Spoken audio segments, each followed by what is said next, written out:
ba't ngayon lang? Tignan mo itong buwisit na to. Aba, yung hirap-hirap diskartehan ng pampiyansa mo.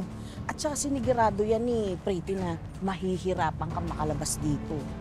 Pretty, asa na yung babaeng yun? Umanda sa akin yan.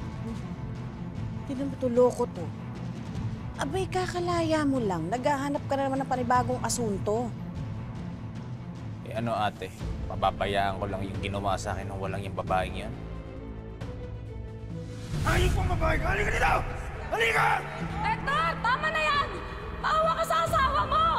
May araw ka rin! Mabubuti sa impyerno! Ayusin mo! Dito, tingin.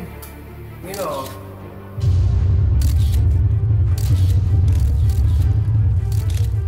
Ka pa ba? Tango mo, hindi mo papakasal. Di ba mapanakit ka? Ba't naman ako magpapakasal sa isang batugan at babaero kagaya mo?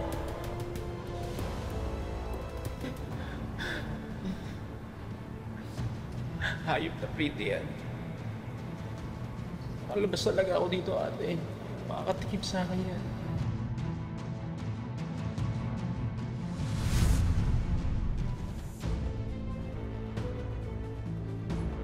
Sa bagay, patong-patong na rin kasi yung atraso ng demonyitang yun sa akin. Kaya nga dapat, turukan ng leksyon yung hayop na yan. Basta mag-iingat ka ha. Malakas ang kapit ni Pretty sa Biyahero Riders. Bakit? Paano nangyari yan? Eh ano pa nga ba?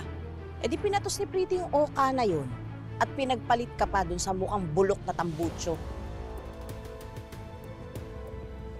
Habang ako nagkidurusa sa loob ng kulungan, talagang nagpapakasaya siya.